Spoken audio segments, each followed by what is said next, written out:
Blindeca, expertos en blindaje, presenta la entrevista en línea con William Meléndez.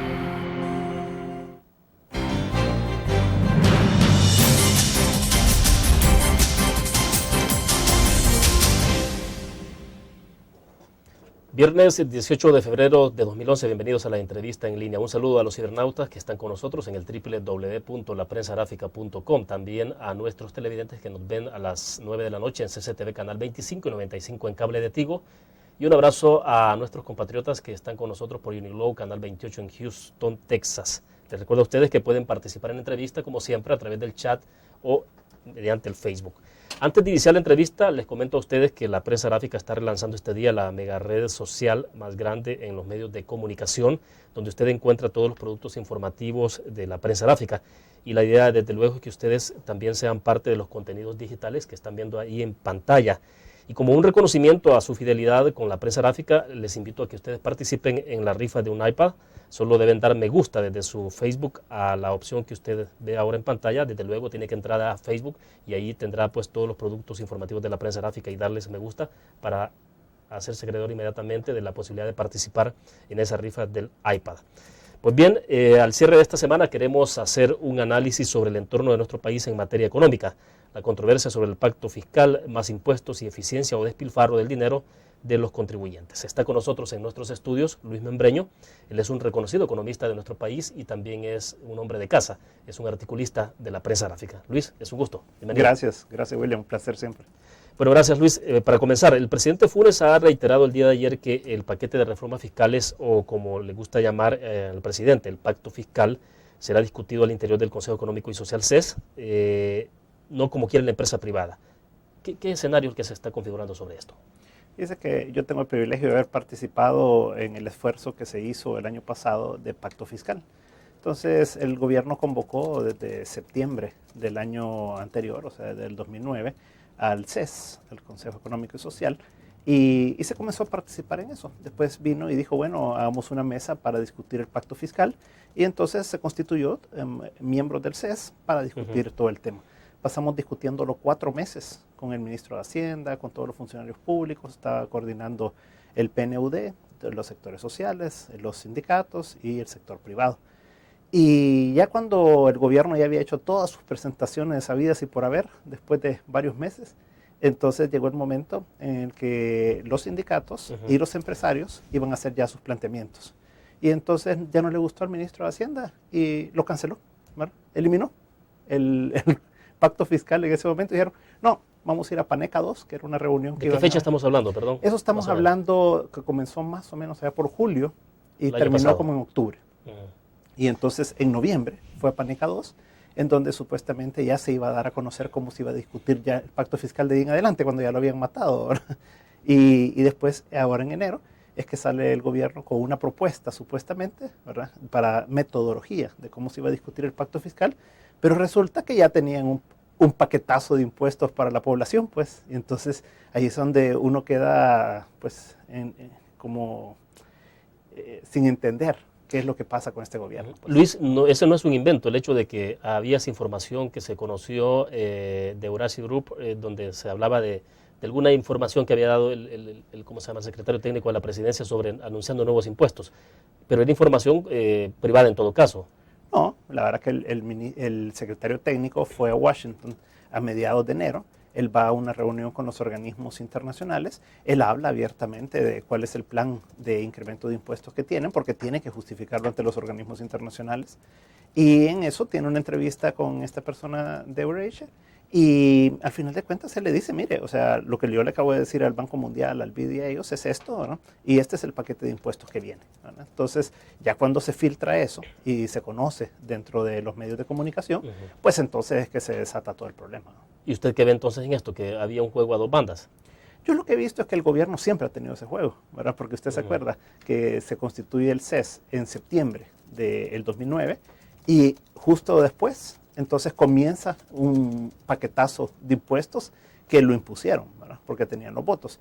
Después, el año pasado, dijeron, bueno, discutámoslo, ¿verdad? Entonces comenzamos discutiendo. Ellos expusieron todo lo que quisieron Y después, entonces, ya cuando se iba a comenzar a entrar en forma al gasto, al endeudamiento, a todo pues, lo que implica y además los impuestos, un pacto fiscal, entonces ya no le gustó y lo eliminan. ¿Por qué? Porque ellos ya tienen los votos en la Asamblea Legislativa. El punto de fondo es lo que el secretario técnico ha dicho varias veces públicamente, y es, mire, aquí vamos a tener incremento de impuestos, porque eso es lo que al final se refiere, con o sin la empresa privada. ¿Por qué? Porque tienen a gana y tienen al PCN que les aprueban cualquier cosa con el FMLN, ¿verdad? Bueno, vamos a la pausa. Cuando regresemos, ¿es pacto fiscal o es paquete fiscal? ¿Cuál es la diferencia y qué significa una cosa y la otra? Vamos a la pausa.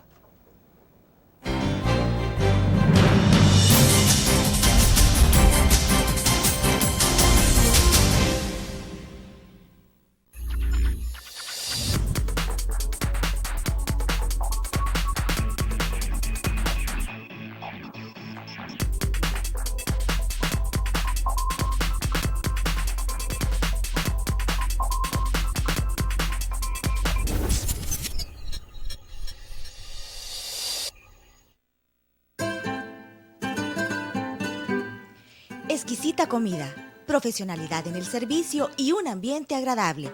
Lo encuentra en Restaurante Mesón de Goya. Visítenos y saboree nuestra variedad de platillos. Le ofrecemos un amplio menú a la carta y atractivas promociones. Atendemos eventos sociales y empresariales. Para su comodidad, brindamos servicio de banquetes a domicilio. Restaurante Mesón de Goya.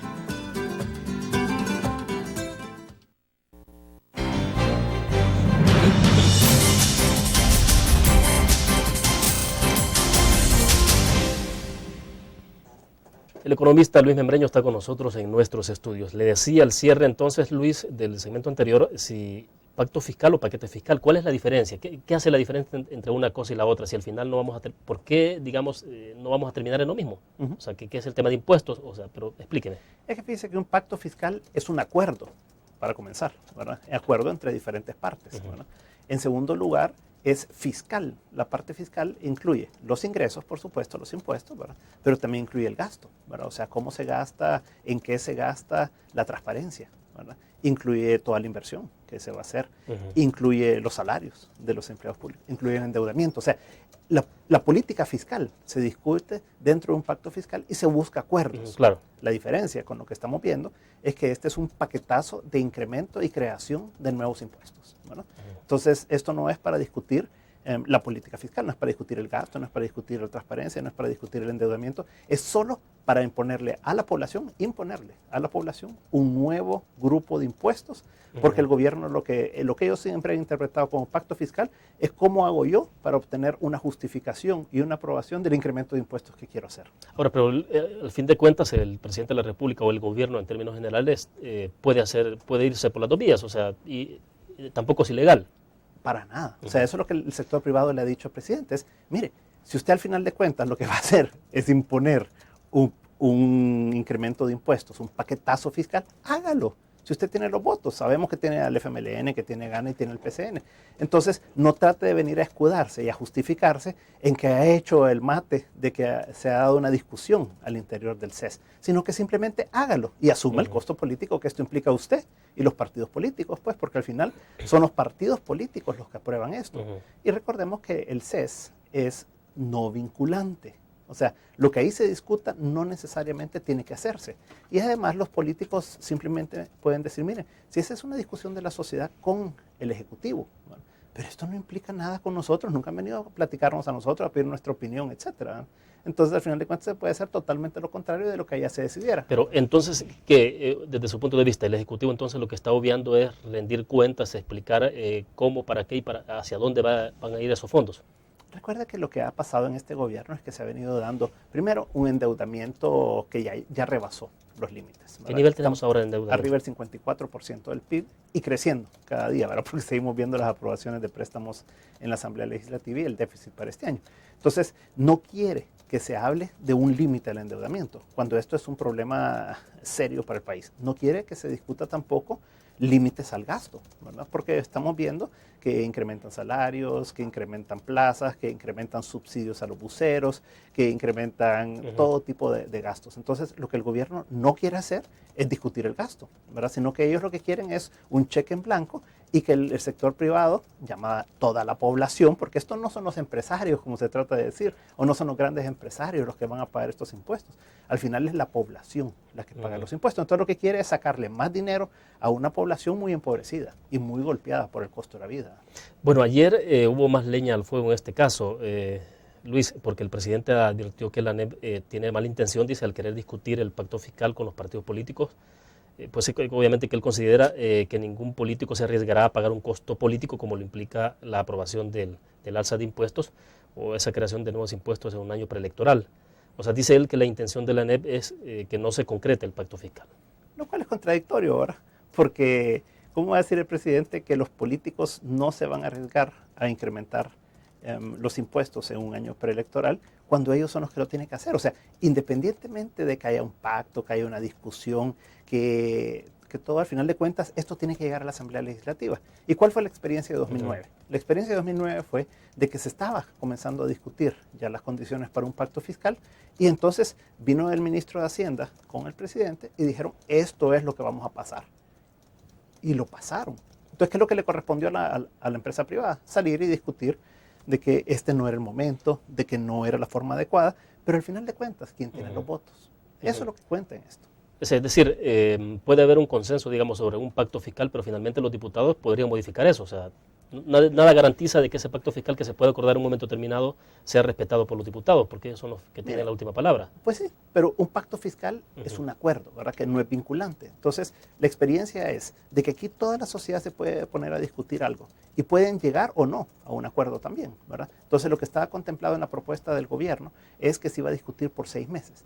Y si a los 6 meses no se llegaba, o sí se llegaba a un acuerdo dentro del pacto fiscal, dentro del CES, entonces el gobierno iba a ir a la Asamblea Legislativa a pedir que aprobaran, ya sea lo que se aprobara ahí o lo que el gobierno quisiera. Claro. O sea que nada garantizaba discutir durante 6 meses o más para que al final se hiciera lo que ya sabemos que quiere hacer el gobierno con el apoyo de los políticos que los apoyan. ¿Y usted cree que desde el sector empresarial del país, de la ANEP misma, digamos, hay conciencia de que efectivamente se requiere a estas alturas a incrementar la carga tributaria, pasar del 13 al 16, 17%? Mire, si la carga tributaria, todos estamos clarísimos que tiene que incrementarse. La pregunta es cómo. Y el gran argumento, y que se ha aprobado, y en esas 4 meses que se pasó discutiendo con el ministro de Hacienda y con todo el mundo, se comprobó, es que el mayor generador de impuestos es el crecimiento económico.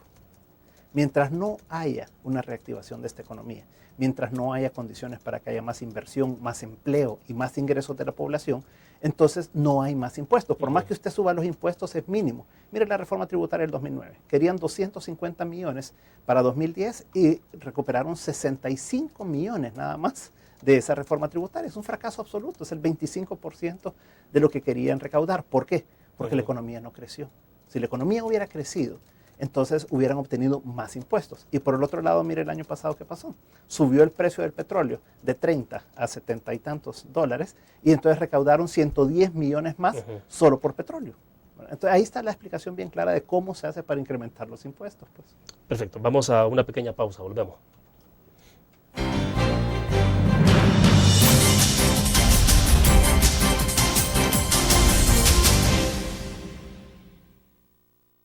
Todos los días salimos a dar lo mejor de nosotros, salimos a dejar el corazón en el trabajo. Cuando hay adversidad, salimos. Cuando no sale el sol, salimos. Así somos los salvadoreños. Ponemos el alma en todo lo que hacemos. Y esta vez también saldremos. Porque saliendo a trabajar es que se sale adelante. Blur, la revista más innovadora y moderna de todos los tiempos. Única en su estilo, creativa, un espacio exclusivo y reservado de entretenimiento y diversión, llevada al máximo. Blur. Time Out, Movie, lo mejor de la cartelera. Art. Shopping, la guía de la moda. Go, viajes cortos fuera de la ciudad. Blur.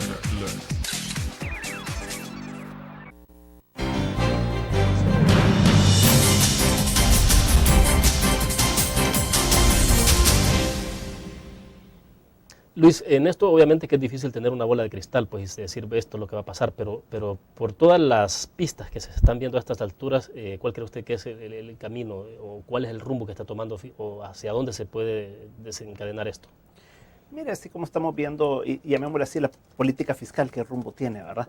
Es realmente el despeñadero, ¿verdad? Porque lo que tenemos es ya un endeudamiento del 54% del PIB, llegando probablemente este año, dependiendo de por dónde anda el déficit, a cerca del 58% del PIB, lo cual ya es claramente insostenible, primera cosa. Segundo, el gobierno quiere hacer dos cosas. Quiere gastar más, dando mayores salarios a profesores, a todo tipo de funcionarios, ¿verdad? Está creando nuevas plazas, gastando más. Por el otro lado, quiere invertir 1.200 millones de dólares. Y si lograra hacer ambas cosas, el déficit rondaría arriba del 5% del PIB, lo cual es insostenible. Entonces, ¿hacia dónde vamos? Vamos hacia un claro problema fiscal del país hacia 2012. Entonces, ahí es a donde el sector privado ha dicho, mire, seamos consecuentes. O sea, si queremos discutir la política fiscal, discutamos todo, ¿verdad? Discutamos el gasto, discutamos esa transparencia, ¿verdad? Discutamos los ingresos, por supuesto, discutamos un límite al endeudamiento, ¿verdad? Pero no puede usted solamente decir, entonces aprobemos más impuestos, ¿verdad? Y menos en las circunstancias de la economía actual. Pues. Pero entonces las consecuencias pueden ser tan inmediatas.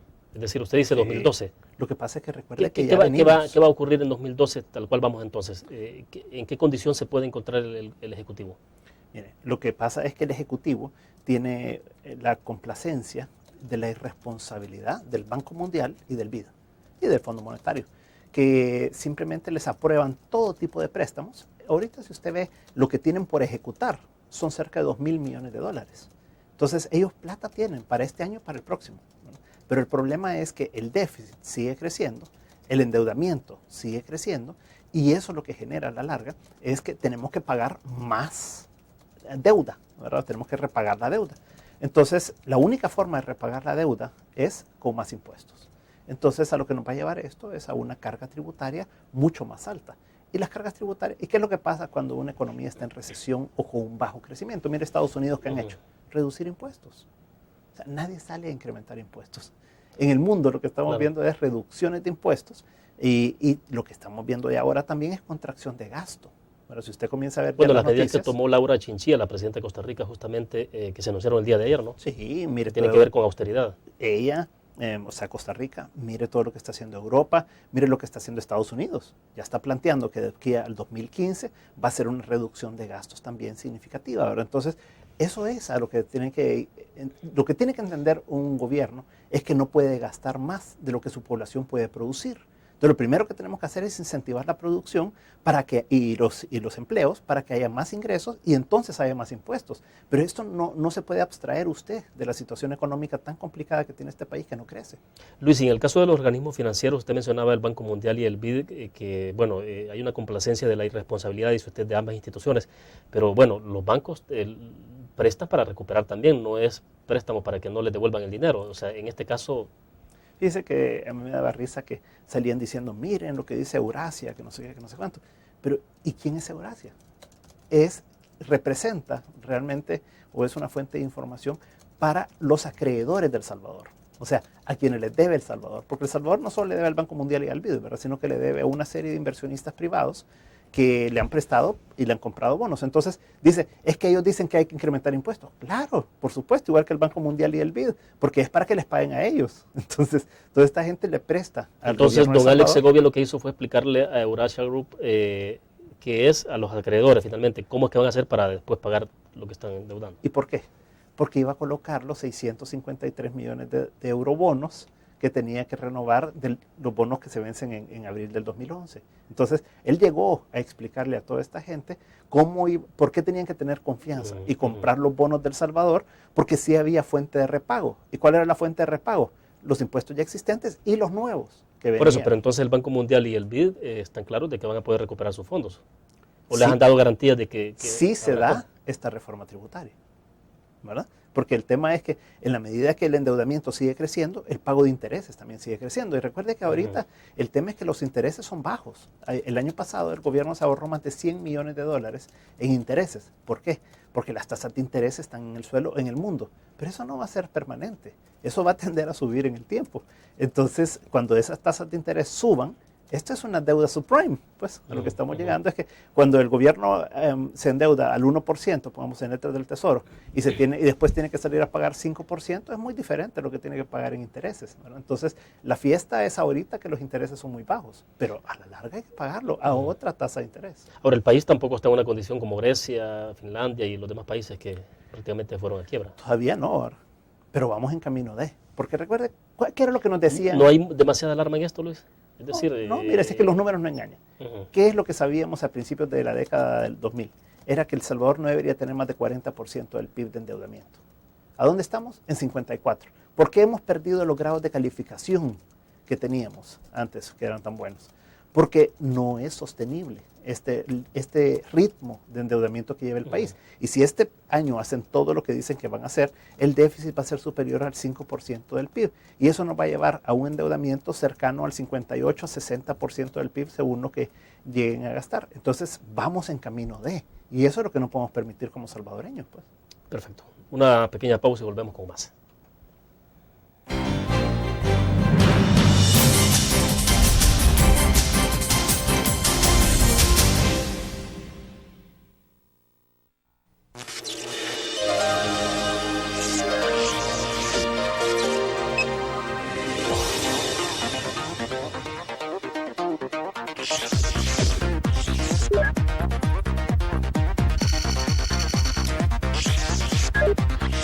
Estimulamos tus sentidos para que leas, veas, escuches e interactúes con la verdad. LPG Multimedia.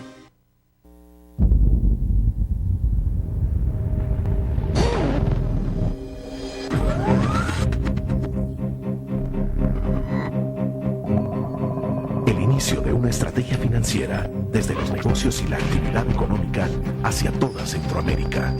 El Economista Regional, una revista especializada donde encuentras el panorama empresarial y los principales movimientos financieros. El Economista, el modelo regional de información económica.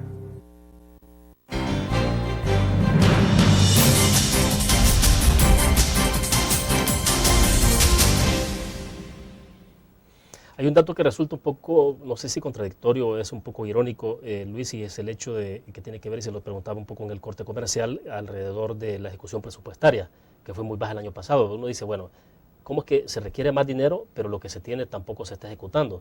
Y yo debo entender que dentro del Ejecutivo hay una preocupación genuina de que no se está ejecutando los fondos, pero el asunto ahí entonces, ¿qué es lo que está fallando? ¿Por qué no se ejecuta el presupuesto? Fíjese que aquí hay que ver el presupuesto en dos partes. El gasto corriente y las inversiones que hace el gobierno. Normalmente un gobierno lo que debería hacer es contener su gasto corriente y poder ejecutar más inversión. Pero ¿qué es lo que ha pasado en El Salvador? Es a la inversa. Lo que hemos tenido es un incremento del gasto corriente, o sea, en sueldos, en bienes y servicios, en transferencias, en subsidios, en todo esto. Y ha habido una mala ejecución en inversión. Entonces, por eso es que el país no crece tampoco, ¿verdad? Porque la ejecución de la inversión es lo que podría generar que el país tendiera a crecer más. Entonces, al no ejecutar inversión el gobierno, pero sí ejecutar gasto y estarlo financiando con endeudamiento, ¿qué es lo que ocurre? Es que estamos con endeudamiento de largo plazo, estamos pagando la comida del día, ¿verdad? O sea, es como que en una familia se utiliza la tarjeta de crédito. Es como que en una familia usted diga, mire, yo tengo $100 al mes, ¿verdad? De los $100 voy a gastar 50 en comida y voy a invertir 50 para hacerlo más fácil. Pero fíjese que ahora ya no voy a invertir 50, ya no voy a gastar 50 en comida, sino que voy a gastar 80 y solo voy a invertir 20. Entonces usted viene y comienza a ejecutar su gasto, ¿verdad? Y lo orienta todo a consumo, ¿verdad? Y entonces, ¿qué es lo que pasa? Usted no compra una casa, no compra nada. Entonces, al final de cuentas, es puro gasto. Entonces, aquí lo que pasa es que estamos sobregirados. ¿Verdad? Estamos sobregirados en la tarjeta de crédito, estamos sobregirados en préstamos y el país no puede seguir por este camino. Lo que se requiere es un ajuste fiscal, ¿verdad? Lo que el gobierno está diciendo es, mire, yo quiero seguir gastando esto y más, ¿verdad? Pero ustedes, población salvadoreña que paga impuestos, tienen que pagar más. En lugar de decir, mire, la población salvadoreña está bien empobrecida porque el país no crece porque no hay empleo por esto, y entonces el gobierno tiene que reducir su gasto y tiene que ajustarse a las condiciones de lo que tienen los salvadoreños. Eso sería parte del ajuste fiscal. Claro, o sea, lo que se requiere es un ajuste en ambas vías, ¿no? un ajuste para que haya más crecimiento y que pueda generar más impuestos y que el gobierno contraiga su gasto en lugar de estar incrementándolo, ¿verdad? Y que ejecute más inversión, porque eso es lo que sí genera crecimiento y que genera más empleos y desarrollo para el país, pues. Bueno, pero entonces el camino que están llevando, no sé, o sea, de donde uno queda como hacia dónde va. A mí lo que me llama la atención es que estos son temas, yo sé, complicados y técnicos, pero la población debería de tener el olfato y entender de que vamos a un despeñadero. O sea, que no estamos haciendo lo correcto, sino que estamos haciendo lo inverso de lo que deberíamos de estar haciendo, o sea, todo lo contrario. Y lo que deberíamos de estar haciendo como población es exigiéndole al gobierno, por un lado, que reduzca su gasto. Ahora, exacto, pero, perdón Luis, pero precisamente para tratar de dibujárselo bien a la gente en términos más sencillos, porque de repente se puede perder esto con lo del PIB, la deuda, que entonces alguien puede decir eso es bastante etéreo, pero ¿cómo impacta todo esto en el ciudadano promedio? Mire, lo que pasa es que usted tiene un total de ingresos del país, de la población, y la población le da una parte de esos ingresos al gobierno y consume la otra parte. Entonces, si el gobierno le pide a la población más impuestos, quiere decir que la población tiene menos para gastar.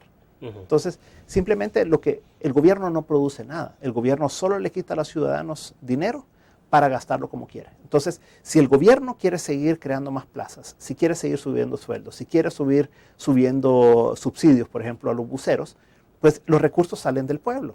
Entonces, lo que tiene que hacer es quitarle más dinero al pueblo para poder pagarlo, ya sea a través de más impuestos hoy o a través de tener que pagar los préstamos que está adquiriendo hoy para consumir y gastar, ¿verdad? Y que después va a tener que pagarlos con más impuestos la población, ¿verdad? Claro. Bueno, vamos a otra pausa, regresamos.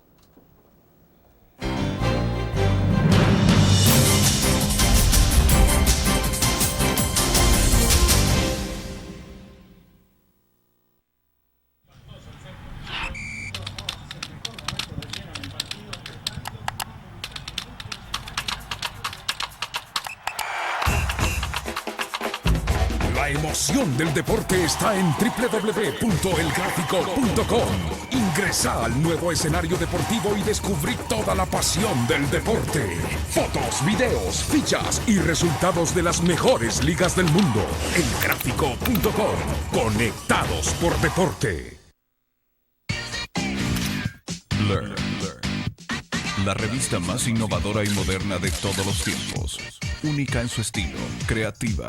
Un espacio exclusivo y reservado de entretenimiento y diversión, llevada al máximo.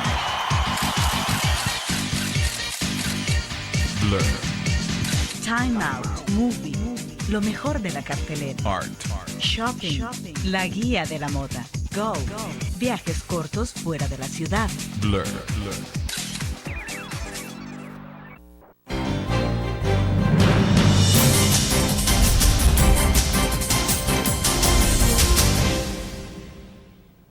Luis, en muchos países donde la carga tributaria es muy alta, la gente, en algunos casos hay quejas, desde luego, pues, pero en otros no, porque también, a pesar de que se pagan muchos impuestos, y hablo de la población en general, pero ven retribuida en obra social todo eso. Entonces, usted dice, bueno, hay buen servicio de transporte, de salud, de educación, entonces la gente dice, bueno, sí, nos quitan muchos impuestos, pero estamos viendo que lo invierten. Entonces, ¿usted cree que eso es lo que falta acá en el país, esa correlación entre lo que se puede recibir y lo que está invirtiendo?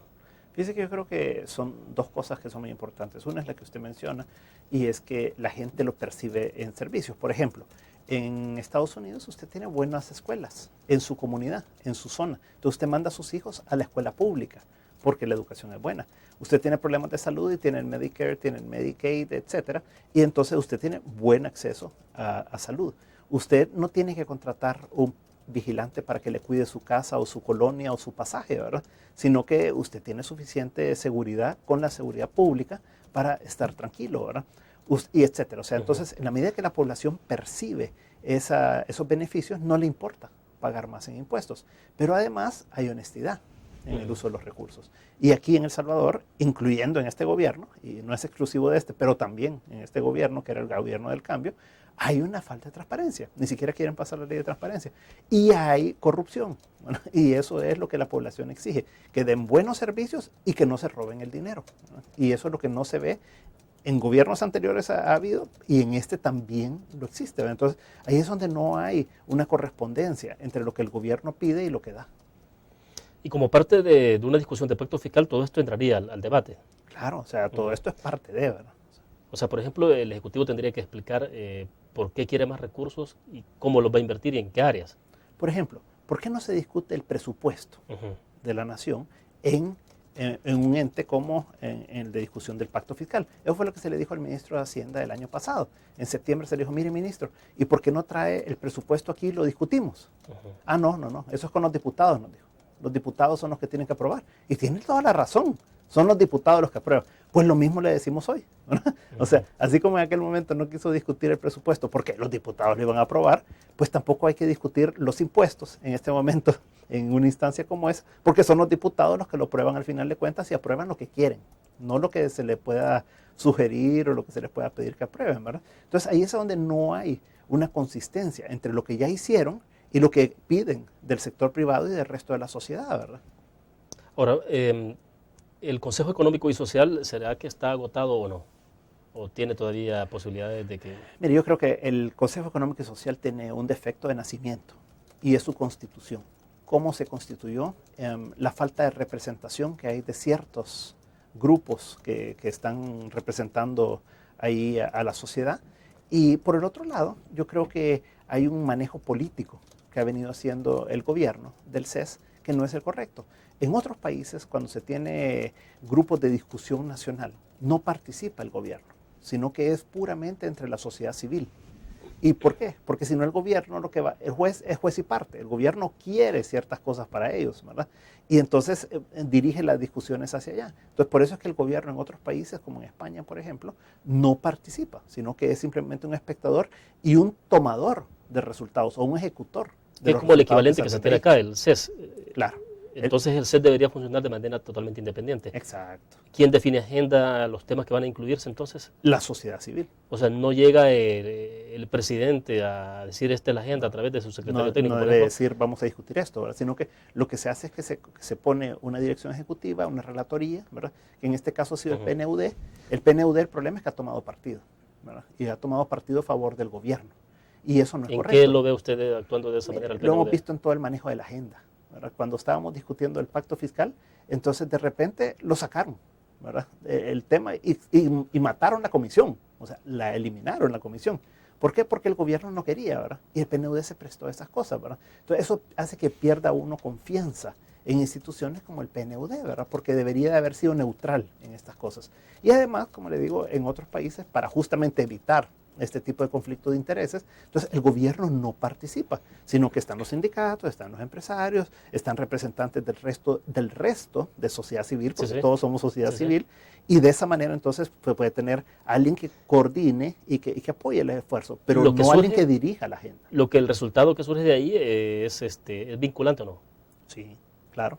O sea, porque cuando usted ve que es un mandatario, ¿verdad? Un mandatario es el mandado del pueblo, o sea, es el que recibe el mandato del pueblo para hacer las cosas, no el que viene y le impone al pueblo qué es lo que se debe hacer. Perfecto, hacemos otra pausa.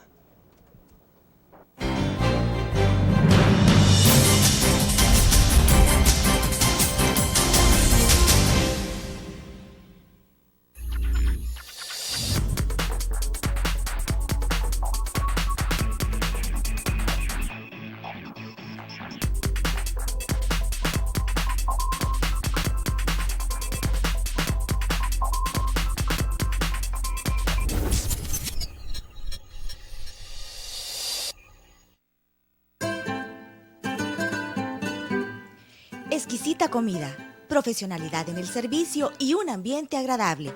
Lo encuentra en Restaurante Mesón de Goya. Visítenos y saboree nuestra variedad de platillos.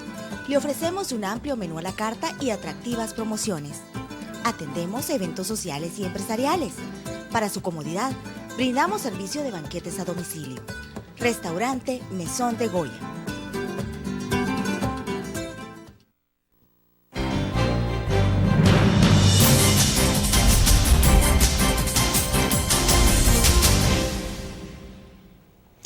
Bueno, Luis, me interesa que hablemos un poco sobre todo este tema de subsidios, porque ¿Qué será lo que está pasando desde su punto de vista? ¿Por qué se subsidia a los empresarios del transporte público? A ellos sí se les aumentó el subsidio y justamente cuando está la discusión abierta de focalizar el subsidio en el caso del gas.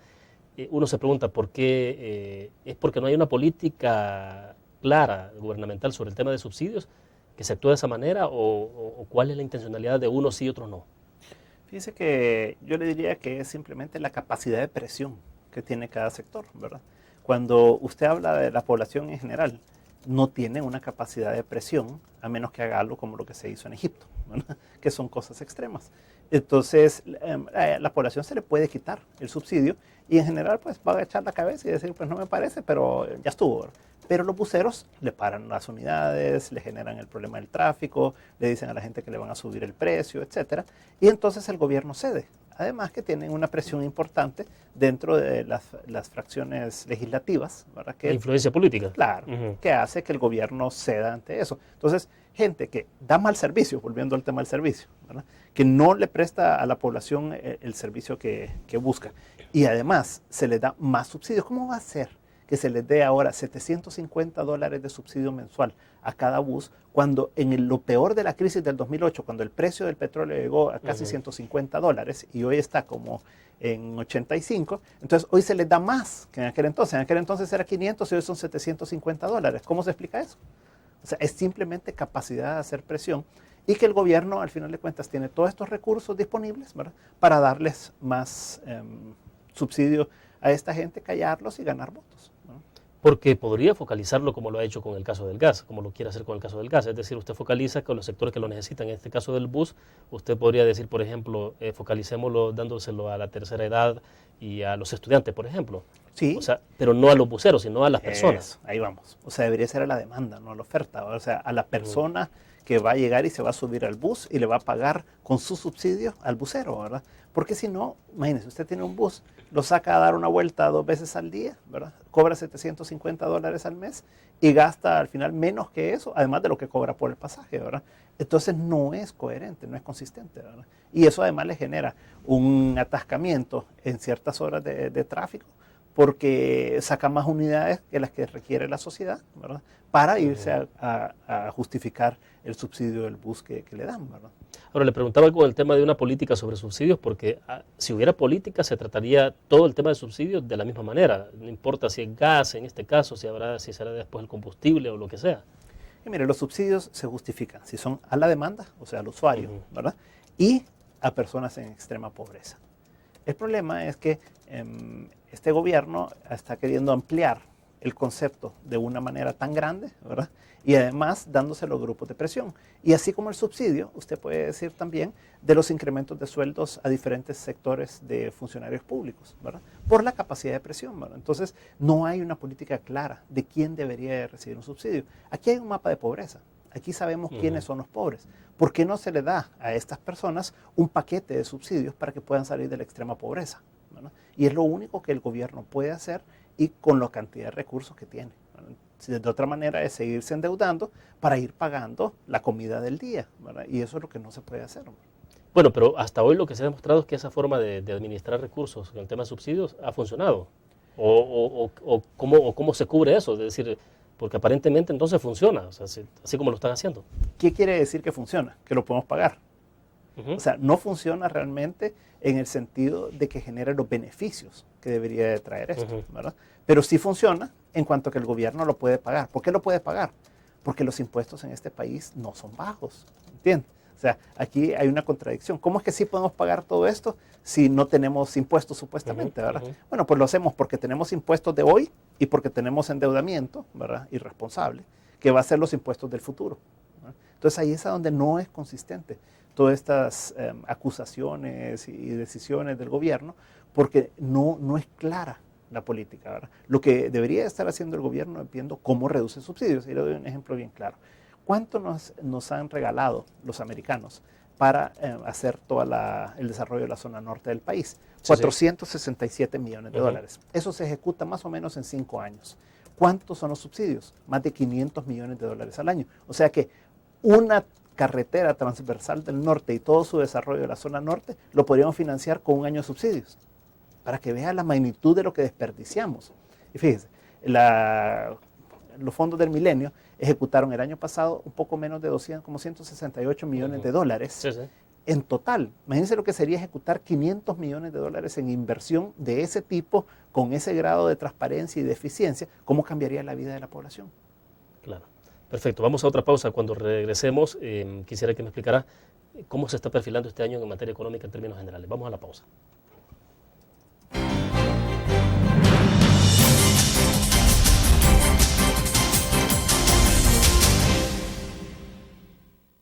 Todos los días salimos a dar lo mejor de nosotros, salimos a dejar el corazón en el trabajo. Cuando hay adversidad, salimos. Cuando no sale el sol, salimos. Así somos los salvadoreños. Ponemos el alma en todo lo que hacemos. Y esta vez también saldremos. Porque saliendo a trabajar es que se sale adelante.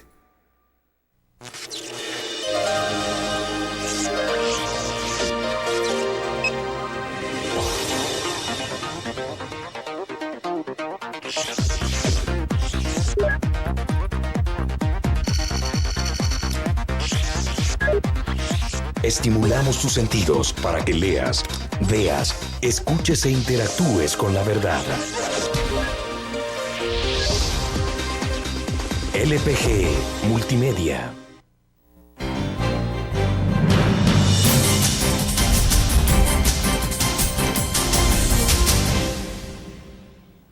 Bueno, más que una pregunta, tengo acá un comentario que nos ha escrito Rubén Pineda desde Dallas, Texas. Dice, Funes es tan intolerante ante cualquier crítica que si tuviera el poder institucional de Chávez actuaría como él. Funes no es democrático, pero bueno, ese es un comentario. Le decía Luis, no sé si quiere hacer alguna referencia a esto o entramos en el tema concretamente de cómo se perfila el año. Yo creo nada más que hay un dicho bien claro de Lord Acton que dice el poder corrompe y el poder absoluto corrompe absolutamente, ¿verdad? Y el presidente Funes tiene ciertas características, ¿verdad?, que si tuviera más poder sería más complicado, ¿verdad?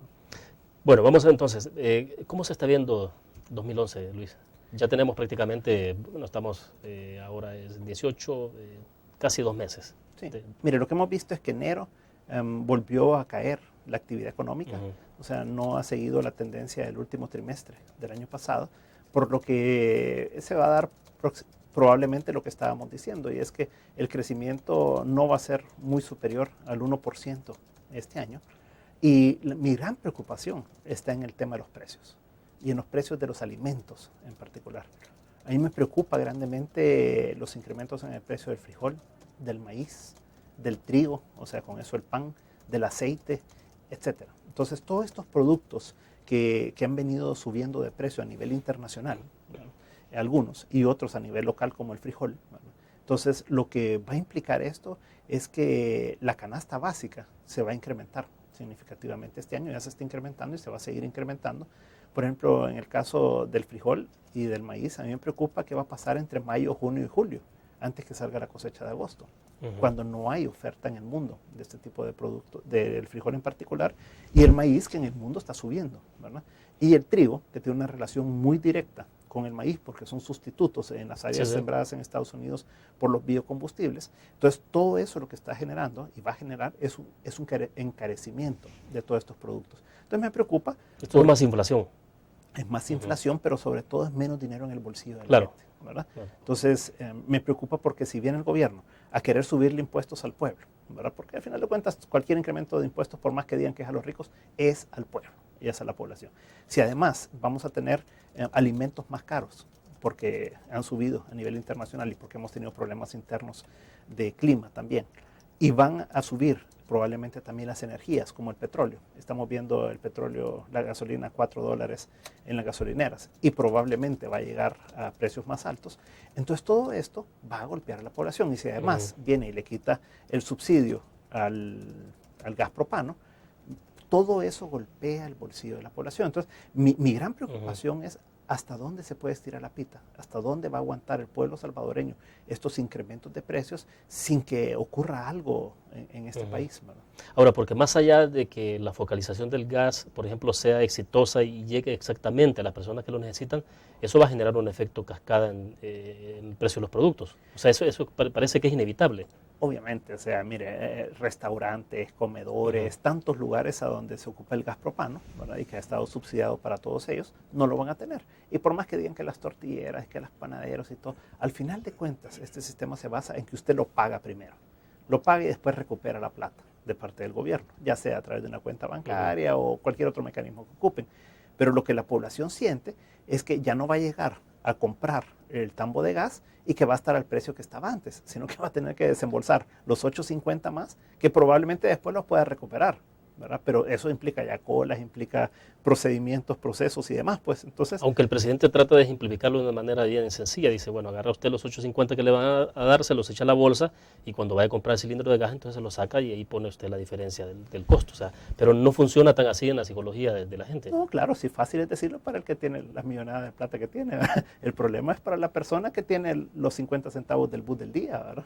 Y que tiene que ir a desembolsar 8.50 que no tiene. Entonces, ese es el problema para la persona, el grueso de la población salvadoreña, que no le sobran los 8.50 para poderlos ir a gastar y después recuperarlos, pues. Bueno, me decía usted entonces que el crecimiento que se puede esperar del Producto Interno Bruto para este año es del 1%, pero el Ejecutivo está hablando de 2.5, un estimado. El gobierno comenzó hablando de 2.5, ya está hablando de 1.8. Yo estaba viendo unas estimaciones del Banco Centroamericano de Integración Económica, nada menos hoy está aquí el encargado, el economista en jefe de ellos, dando una conferencia en el país, y es lo que dice el BESI es que puede andar entre 1.2 y 2.2. Yo me quedaría hacia abajo en esa estimación, ¿verdad? O sea, hacia el 1.2, ¿vale? Y creería que es muy difícil que vaya a llegar al 2% de crecimiento este año con las circunstancias que estamos viendo. Pero entonces, ¿cómo se ve esto en términos de los ingresos? Porque usted, el Ejecutivo anticipa, dice vamos a gastar esto, pero porque vamos a tener este ingreso. ¿Qué es lo que va a pasar entonces? Si no se tiene, porque usted proyecta sobre la base de cuánto, el salario, usted dice tanto gano en el mes, entonces tanto es lo que puedo gastar. Fíjese que el año pasado el gobierno había presupuestado ingresos por más o menos 70 millones más de los que recibió. O sea que eso no lo obtuvo. La ventaja que tuvo fue, entre comillas, ¿verdad?, que como no ejecutó 100 millones de inversión, entonces el déficit bajó, ¿verdad? Pero si este año ejecuta la inversión y no llega a sus metas de ingresos, entonces va a haber un problema significativo, ¿verdad? Ahora, sí hay que recordar que los incrementos de precios llevan IVA, ¿verdad? Y por lo tanto, al incrementarse los precios, el gobierno recibe más IVA. Al incrementarse los precios del petróleo, el gobierno recibe más ingresos. Entonces, para el gobierno es positivo que se incremente los precios de todo, porque recibe más IVA, recibe más renta y recibe además más impuestos a las importaciones. Entonces, ahí el beneficio del gobierno no necesariamente es el interés del pueblo, ahora porque es el pueblo el que paga esa mayor cuenta y es el gobierno el que se beneficia de esos incrementos de precios. Perfecto, vamos a otra pausa.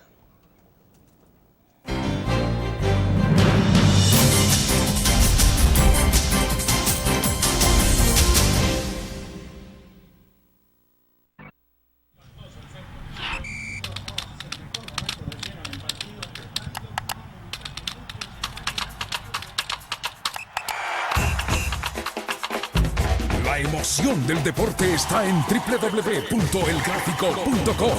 Ingresa al nuevo escenario deportivo y descubrí toda la pasión del deporte. Fotos, videos, fichas y resultados de las mejores ligas del mundo. Elgráfico.com. Conectados por deporte.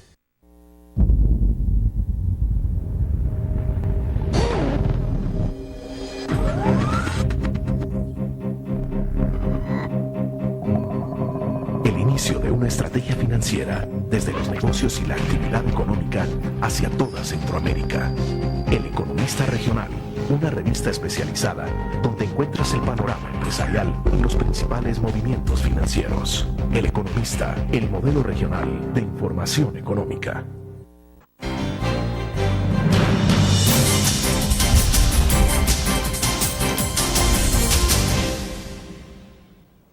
Sería remoto pensar, Luis, que ante todo este escenario que se está planteando para este año y lo que ha ocurrido, por ejemplo, en los países árabes, en el Medio Oriente, el caso concreto de Egipto y las demás naciones, y todo lo que está pasando en otros países alrededor, esa ola pueda tener repercusiones en estos países, porque lo que encendió la chispa en esos países justamente fue una persona que se inmoló ante la falta de empleo y ante la imposibilidad de comprar alimentos y obviamente el aumento en el precio de los alimentos. Eso fue lo que encendió la chispa. Claro, hay todas unas características particulares de cada nación, o sea que es distinto a lo nuestro, pero ¿será que puede eso tener repercusiones en América Latina para hacer más? Mire, yo le diría que son condiciones bien diferentes porque son dictaduras en la mayoría de países y son gobiernos que han estado ahí 30 años, ¿verdad?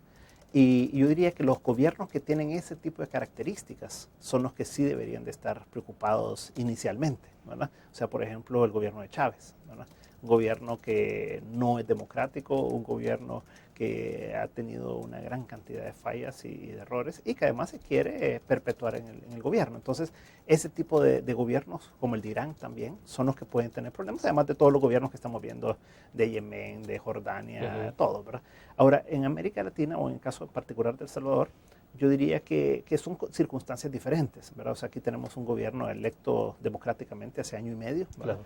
Y debería de seguir su proceso normal, la democracia en El Salvador, pero eso no quiere decir que este gobierno no tenga que rendir cuentas de su ejecución, ¿verdad? Y ahí es a donde la población exige, ¿verdad?, que sea un mejor gobierno, que había prometido tantos cambios, que había prometido tantas mejoras en las condiciones de vida de la población, que no lo está entregando a la población. Entonces, yo creo que más allá de que pueda haber una revuelta o algo, sí va a haber una exigencia bien seria del pueblo salvadoreño de que el gobierno cumpla, ¿verdad? Y que el gobierno haga aquello para lo que se comprometió y que mejore las condiciones de vida de la población. Y eso pasa, por un lado, porque haga una mejor ejecución del gasto, porque no haya corrupción, porque reduzca también el gasto en aquellos aspectos que no son indispensables, y por el otro lado que no venga con nuevos impuestos, sino que genere condiciones para que haya más inversión, para que haya más empleo y que entonces la población pueda obtener más ingresos y el fisco puede obtener más impuestos. Bueno, entonces yo creo que es un ganar-ganar,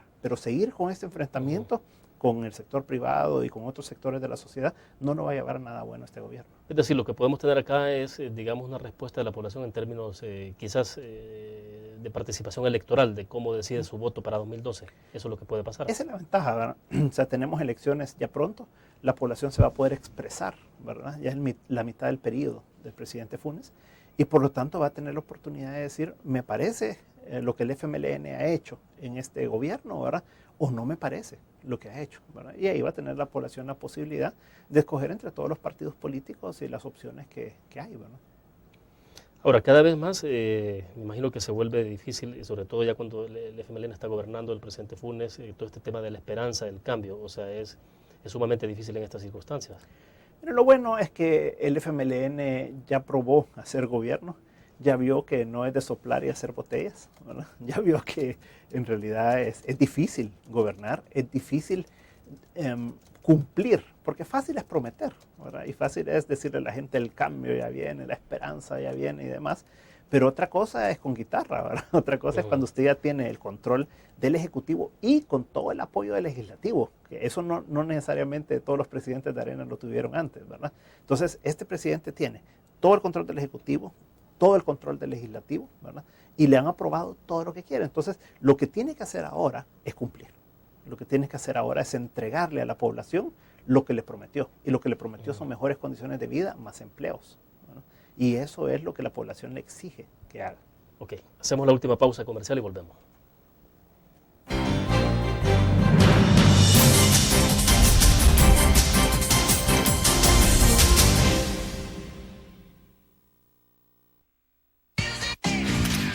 Blur, la revista más innovadora y moderna de todos los tiempos.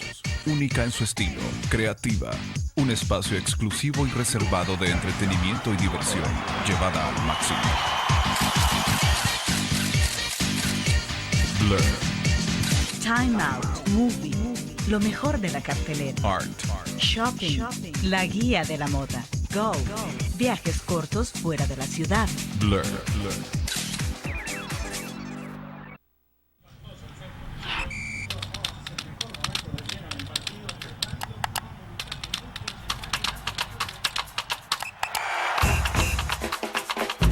La emoción del deporte está en www.elgráfico.com. Ingresa al nuevo escenario deportivo y descubrí toda la pasión del deporte. Fotos, videos, fichas y resultados de las mejores ligas del mundo. Elgráfico.com. Conectados por deporte.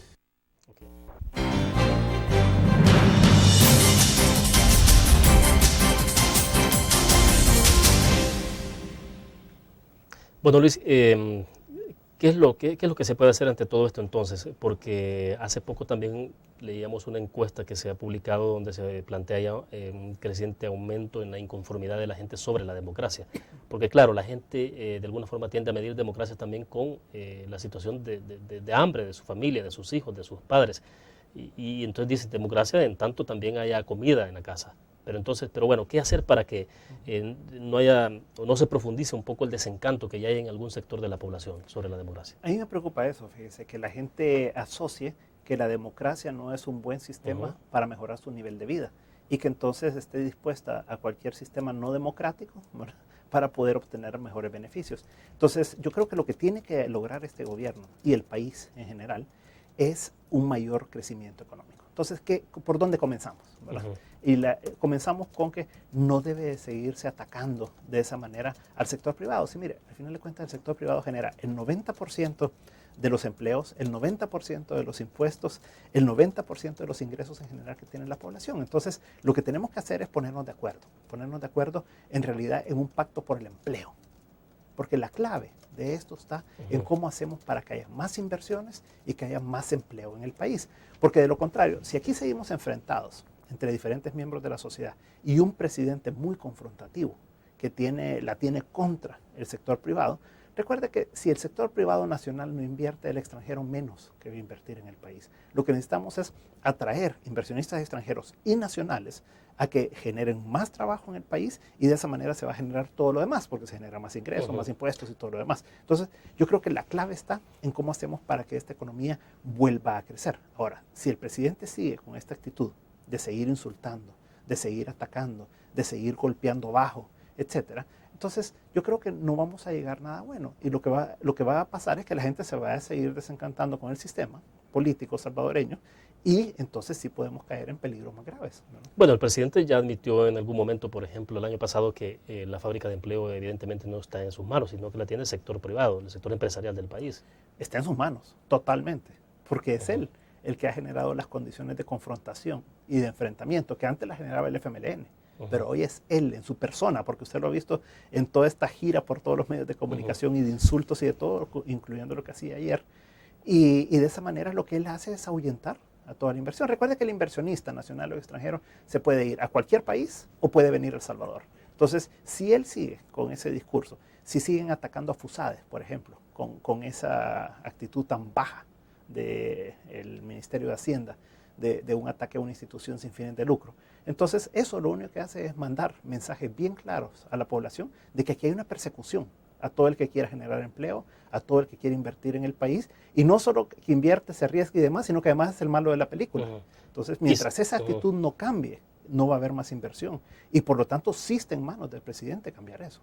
Ahora, ¿sí se considera como un ataque lo que ocurrió en el caso de FUSADES? Claro, absolutamente. O sea, si usted ve cómo surgió todo esto, ¿verdad? Esto se filtró y se entregó el día de la toma de posesión en la Asamblea Legislativa de un documento interno de impuestos internos. Entonces, primero, alguien lo sacó de impuestos internos y no puede haber sido más que un empleado de impuestos internos en el mejor de los casos, si no es que esto viene de más arriba.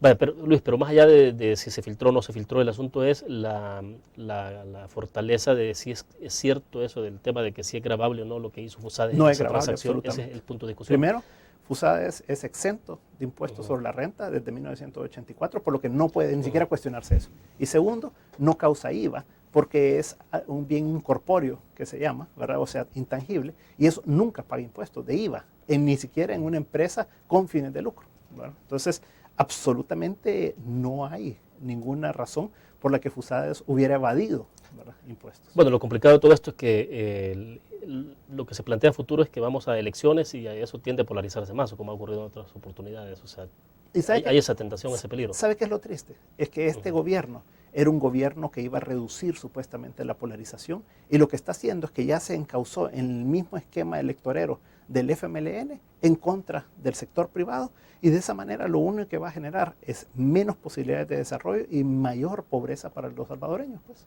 Bueno, Luis, le agradezco que haya compartido. Muy amable. Gracias, William. Ha sido un placer. Bueno, terminamos la entrevista en línea. Le agradecemos. Nos vemos el próximo lunes a la misma hora.